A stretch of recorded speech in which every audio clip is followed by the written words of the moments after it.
We understand that your loyalty lies with them due to your economic survival.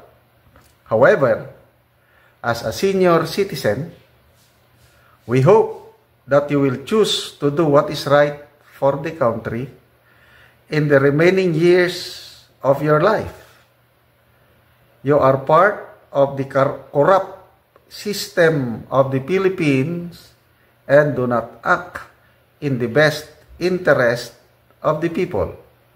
You should uphold ethical principles para sa bayan, not pansarili. Okay? So, itong sinasabi ni Atet Espinosa, lahat ito galing kay Maharlika. Na-i-vlog niya na ito. So, itong si Atet, talagang follower ni Maharlika. So, mabigat itong paratang ni Atet. So, anong response ni Professor Carlos? Ito,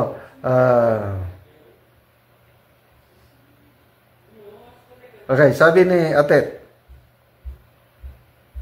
saan ba yung ano niya? So funny. Hindi na nag-respond si Professor Carlos itong birada ni Atet Espinosa. Sabi niya, so funny. Clarita Carlos blocked me on her page and she deleted my response. The truth must have hit her hard.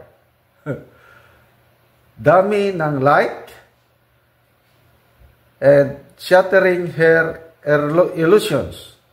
The power of truth can be both liberating and unnerving, but it's always worth speaking up for what you believe in. Maharlika's intelligence information must be A1. Ha ha ha ha. So, anong masasabi nyo dito?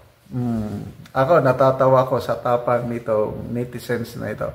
Plus, marami pa yung ibang comments. Hindi ko na lang dito ako mag-focus kay bato-bato sa langit ang matamaan, wag magagalit. Diba? May ganong kasabihan.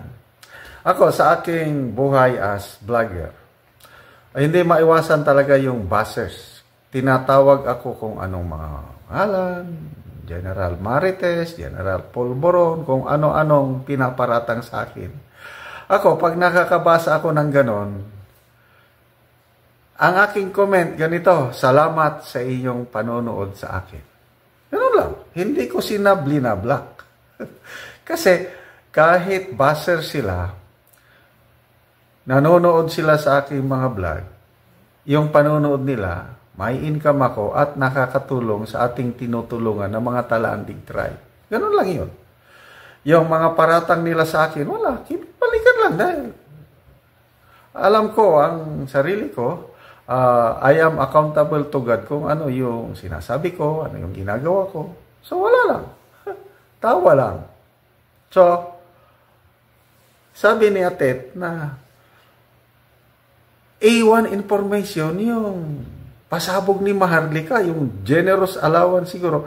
Bakit nasaktan si Professor Carlos? Dinilit niya yung response, blinak pa niya itong nag-comment. So, sinong lumalabas na talunan? Diba, talunan ang matalinong profesora. Anyway, lately lang na-interview, naging guest itong si Professor Carlos sa Mahal Nating Pilipinas. In-interview ni Ka Eric. Nakinggan ko yun. Ako, ang hindi ko makalimutan na, kasi ang pinag-uusapan, West Philippine Sea. Sabi ni Professor Carlos na let's remember yung salita ng presidente. Sabi niya, talagang pro-Marcos siya. Na the president will not allow EDCA bases here in the Philippines na magiging gagamitin for offensive action. Let's make the president accountable for that. Sabi niya, sisingilin natin ang presidente, and I believe that the president will honor his words, will live up to that commitment na ang mga EDCA bases sa Pilipinas hindi magiging offensive, hindi gagamitin para sa pag-atake ng ibang bansa. Ganyan yung kanyang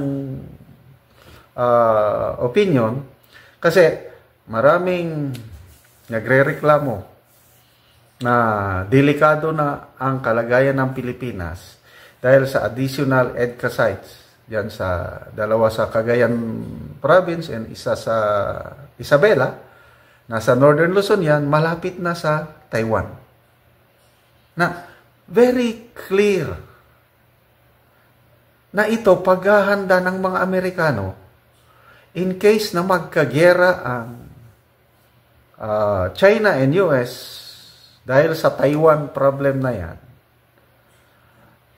Ang mga Amerikano naghahanda na sa malaking gera na yan at inalaw ng presidente ang Pilipinas na magkaroon ng EDCA base para nandyan na yung mga Amerikano, nandyan na yung mga kagamitan nila. Lalo na ngayon, yung pinakabagong na-deploy, yung medium range capability missile systems na pwedeng magpaputok ng ballistic missiles papunta sa China and even Russia. So, pag nagkagera na, aasahan ba natin ang presidente na i-stop niya yung Amerikano, huwag kayong magpaputok, huwag kayong mag-launch dyan sa EDCA? Magagawa ba yan ng Pangulo? Kaya natatawa na lang ako dito kay Professor Carlos, umiiling na lang ako. Wala talaga. Marunong lang sa theory but wala sa realidad. Hindi siya nakaranas ng gera. Ang gera po, very volatile ang situation. Hindi mo na makontrol. As situation arises, you have to do something, at wala na yan. Puro instinct na lang yan. Gut decision, go, go, go, go. Wala. So, hindi ako maniniwala na pag nagkagera na ang US-China over Taiwan, hindi mapipigilan ng Pangulong Marcos ang US sa paggamit ng puwersa nila, lalo na yung ballistic missiles nila na nandyan sa Northern Luzon. So, good luck po, Professor Carlos. Sana wag na kayong mag-block ng inyong mga nagko-comment sa inyo. Sport lang po tayo.